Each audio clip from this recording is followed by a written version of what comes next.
that when you look at the religions from the beginning of time, we have to recognize that there was a constant struggle going on between those who believed in one God and those who believed in many gods.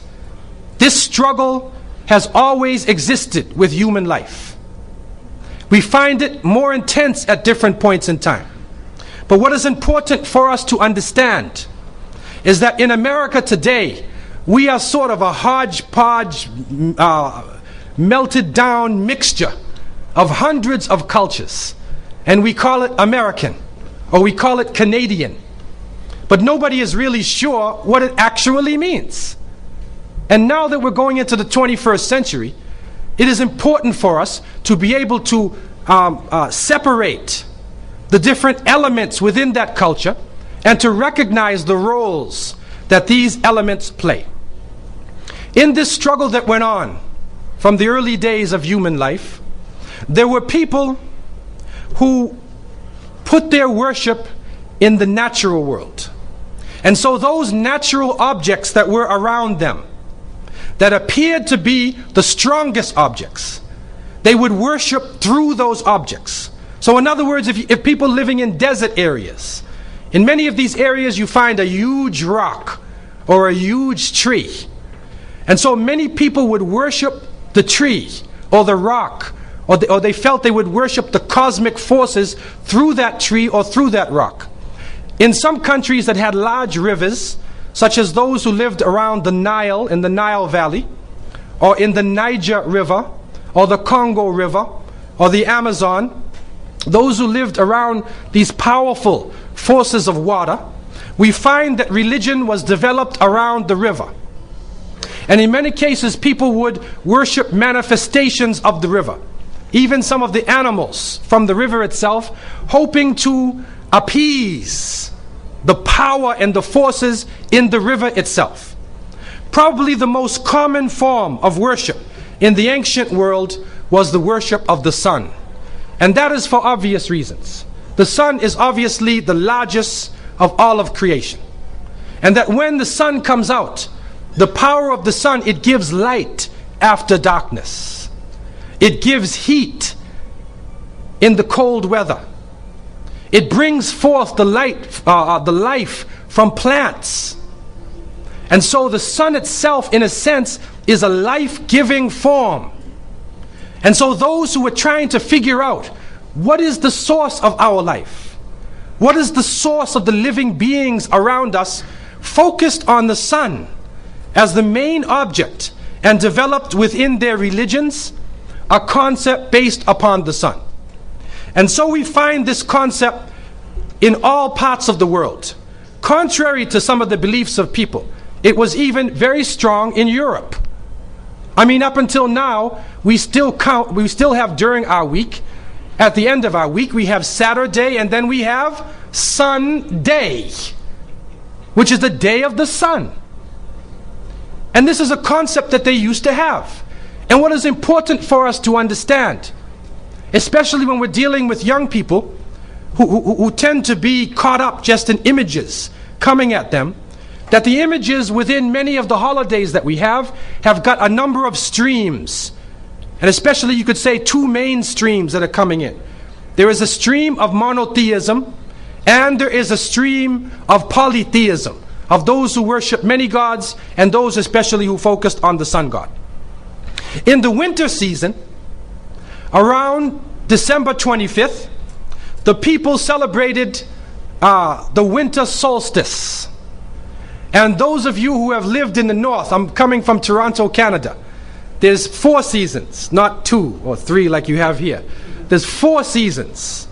And these 4 seasons in Canada are very distinct seasons, although El Nino and La Nina are changing that also. But they're very distinct seasons. And so within these seasons, there are certain high points or low points. And the solstice time is the time when the essence of the season comes about. And so the winter solstice would come about somewhere between December, in December, from December 21st, and it goes all the way to around January 6th or so. And so the people of the north would celebrate different holidays, have different occasions based upon the winter solstice. Put yourself in the northern countries. I went to Norway and spent some time with the Muslims in Oslo. May Allah subhanahu wa ta'ala help them. They're really far up north. And also I had the chance to go to Alaska, and there's Muslims in Alaska. Now when we were there in the summertime, and it was time for Salat al-Maghrib, and we looked outside and the sun was still out, somebody looked at his watch and he said, well, that's sunset and it's time to make Maghrib. So we made Salatul Maghrib that is normally made with the sunset according to the watch, and the sun was out. The time for Isha, they looked at their watch again. It's supposed to be darkness of night according to the fiqh. They looked at their watch and they said, it's time for Isha. We made Isha and the sun was out. Around 1 o'clock at night, I looked at my watch and realized it's time to go to bed, but the sun was out. And so in those parts of the world, you are in a situation where, for the Muslims, you make taqdeer. And the fuqaha have told us that you can use the closest reasonable city for your base, or you can use Mecca al-Mukarramah. And some different fuqaha have used different positions. Where I was, they used Seattle, Washington as the base of their time where they were in Alaska. What is important though is that in the winter time, there is a period where there is no light. You are literally in darkness 24 hours of the day.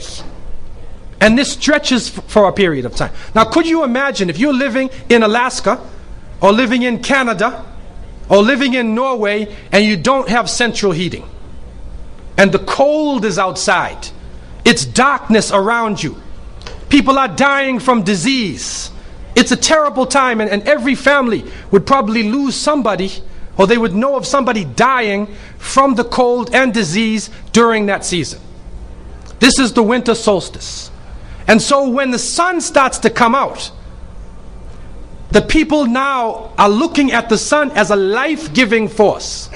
And so during that time, a number of ceremonies were held in northern countries.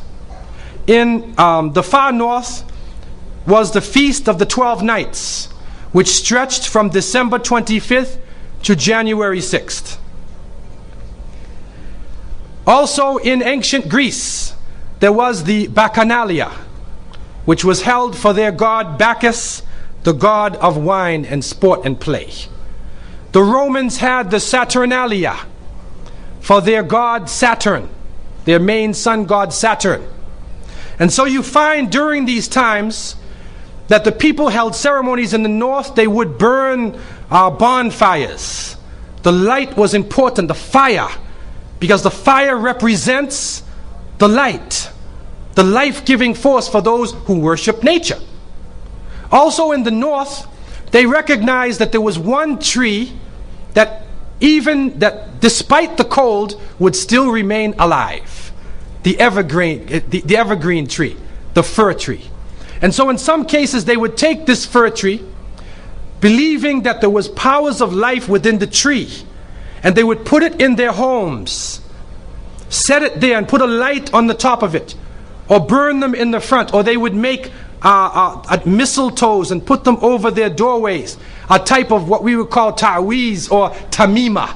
It is an amulet, and they would hang the amulet over their doors, hang the amulets in their home, hoping that this fir tree, that this so-called life-giving force would protect them from the danger of the winter.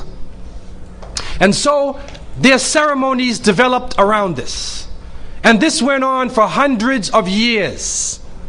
We also find in the ancient northern countries, we find the Druids, and the Druids of the north, and they carried out special ceremonies surrounding the mistletoe and surrounding the fir tree and the beliefs, and they would meet within circular areas, and they had a secretive cult that spread throughout the far northern countries. One of the interesting individuals, and you can look this up if you can find it in the dictionaries or encyclopedias, is a man called Mithra or Mithras. This is a very mysterious character. And when you look at history, you find that this individual called Mithra was born on December 25th. His day of the week was the 7th day of the week, that we still call Sunday. He was supposed to be the son of the sun god himself, and they had a special sacrament made up of bread and wine, and they would make this drink during this time, and supposedly he died for the sins of the people. Sounds familiar, doesn't it? But when you try to find Mithra or Mithras in the encyclopedias, they, through state intervention, erased the name. Why is this? That is because after the time of Jesus, Isa alayhi salam, when his followers, when the message began to spread, and they went north, and you'll see within historical writings that Barnabas, one of his disciples, met a man named Saul or Paul, who later called himself Paul. Paul said he saw Jesus on the Damascus road, and he went to the disciples, but the disciples turned against Paul. Only Barnabas stayed with him. But when Paul and Barnabas went into Greece, Barnabas left him. Now, what is the reason why they all left him? What are the concepts coming through Paul?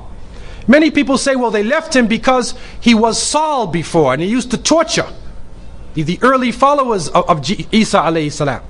But also you can see, and if you look at present day Christianity, that most of the concepts of the Trinity, of the blood sacrifice, the original sin, and most of the concepts which relate to more than one God are coming through Paul.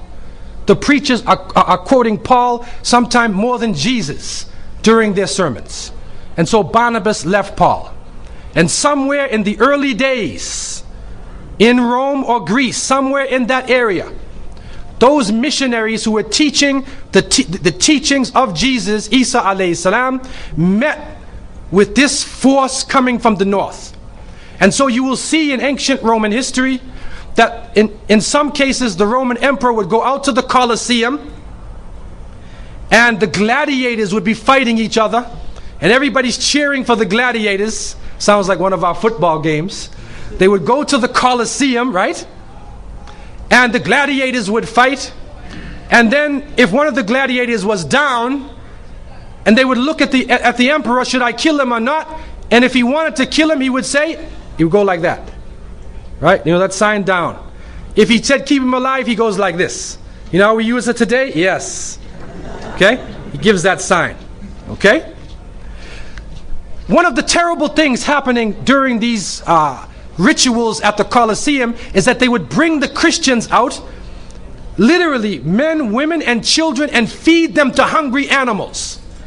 They would take a hyena or a wolf or a lion and get it hungry and crazy and beat it and throw raw meat at it and then send it out on the people, and they would literally cheer and watch as the animal ripped the bodies apart.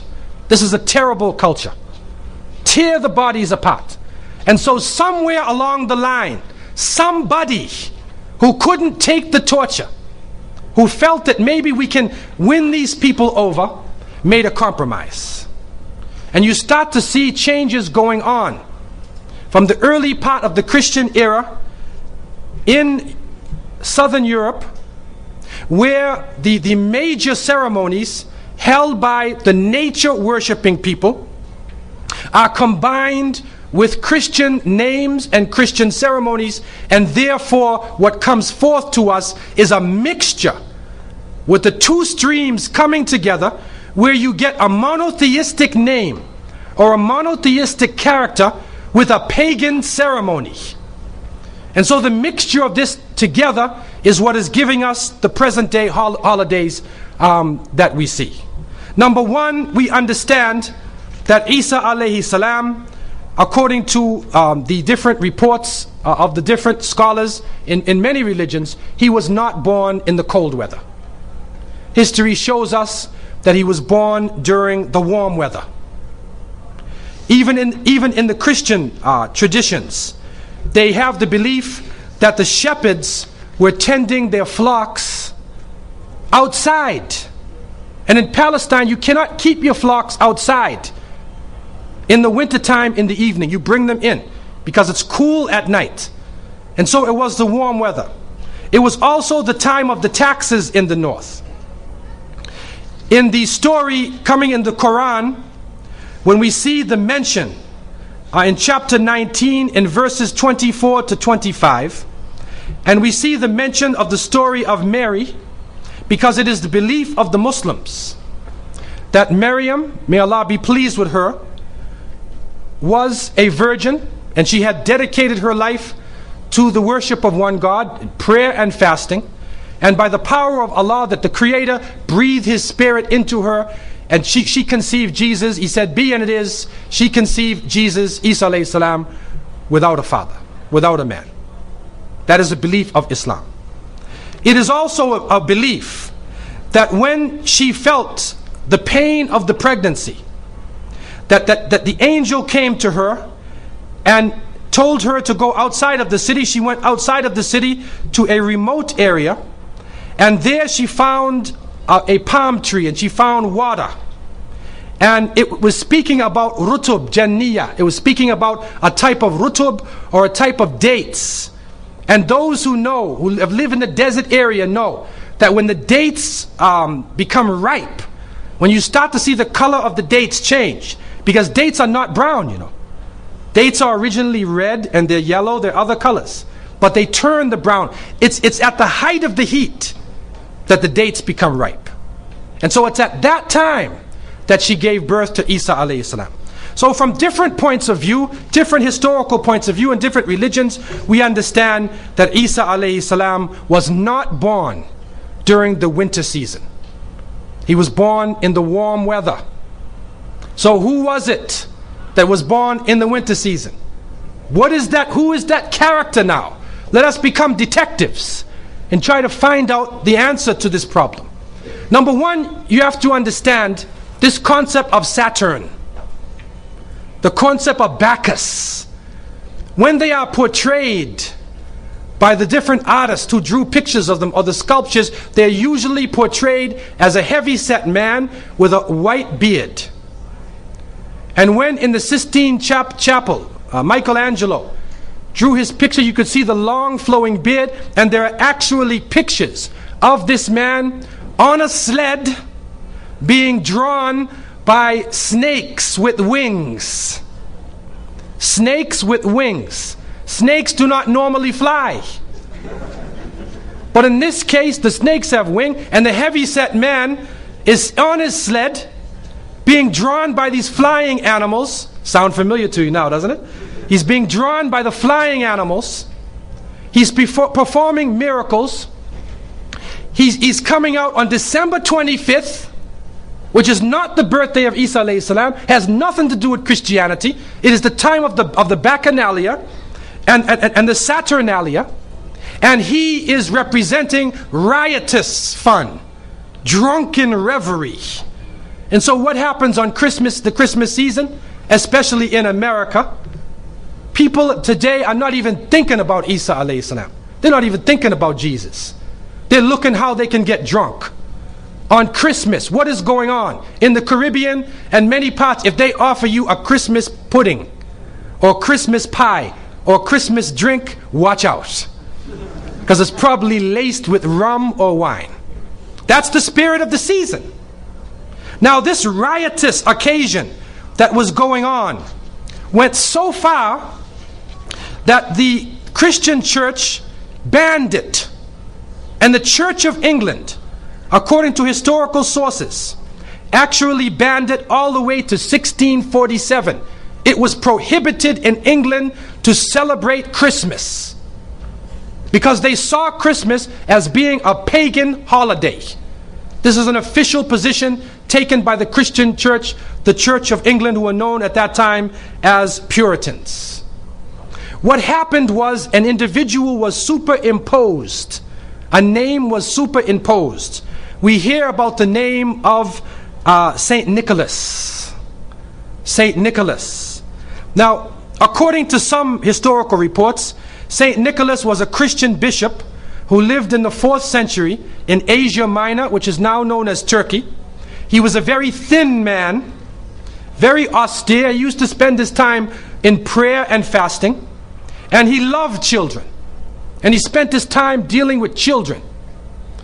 And because of this now, his name, some believe, was imposed upon that day. And St. Nicholas or St. Nick comes into that position as being the main man of the day. There's another concept which is even deeper than that. And that is that St. Nicholas himself is actually coming from the ancient writings of Beowulf. And in these writings, which are done in the Scandinavian region, we find the name Nick or Nickel or Nicker. He was known as a demon, the demon of the north. He was known as the evil spirit of the north, the name of Odin, the evil principle. And so in Germany and in many of the northern countries, the people actually looked upon this so-called Saint Nick as being an evil force, and they would tell their children in the wintertime, don't go outside, because if you do, Nicholas will come along, Nickel will come along, he'll capture you, put you in his bag, and take you away. And so they used it as a negative concept. In Isaiah, in what is left of the Bible, in chapter 4, in 14:13, the devil is known as the prince of darkness. And it is an understanding that his throne, the seat of his power, is in the north. Somewhere in the north is the seat of power of this evil. And so the Germans also, when they depicted this Nicholas, or this Pelsnickel, as they would say, Pelsnickel in German, it means a furry devil. When they depicted him, they depicted him as a man with red fur. He had red fur coat, and his base was in the north, and he was the essence of evil. And the Church of England till 1647 took the position that this celebration could not go on. So what we are actually seeing is that the Christmas occasion was actually the time of evil. It was the time of the belief in the Saturnalia and the Bacchanalia. And because of this, they shifted the occasion to New Year's Eve. They shifted all of their feelings and their merriment and their evil to New Year's Eve. Now, before we go to that, looking back at Christmas, what is happening now in Christmas season? I don't know what goes on in Miami, but in the northern cities, on Christmas occasion, they put lights around and Santa Claus parades. Do you have a Santa Claus parade here? They have Santa Claus parades, and St. Nicholas is outside, and he's in the streets, and everybody's talking about St. Nicholas, and the poor children are taught that St. Nicholas is going to come down your chimney. Most people don't have chimneys in Miami anyway, but a 350-pound man is going to come down your chimney and bring you presents and keep his clothes white and red, and go to all of the homes in the area and put presents in your stockings and put presents under your tree, and then fly back out into space. And the poor father who sweat and toiled all year to get you the presents, gets no credit for the present given to the child. St. Nicholas comes down the chimney, gives you this present, flies off into the night. And many of us were raised thinking, believing in this. Some of us would sneak into the night and look and see our father putting the present under the tree. We knew what he was doing anyway. But you went along with it, and the people say, well, you know, it's Christmas. Don't you like to have fun? You want to stop the children from having fun? What kind of people are you? But what are you teaching the children? You are using the name of Jesus, using the name of Isa alayhi salam, and you are using a figure who historically is the devil. The devil himself, wal-iyadhu billah. They are using his figure, and he has now taken over the Christmas season. Christmas now to most people means materialism. You have to buy presents for your cousins and your friends, and you got to buy about 34 presents. And you find that most American people are in debt for 6 months after Christmas. Now, where is Jesus? You get drunk, you fight, you lose all your money, the stores raise their prices, Isa alayhi salam is described as a very humble person. Most of the time he didn't wear shoes, only one or two changes of clothing. A very simple person, eating very simple food, fasting most of the time. You see what is going on? There are two streams now, a stream of polytheism, a stream of monotheism, and now the polytheism, the materialism, is overtaking the monotheism and standing in the way and taking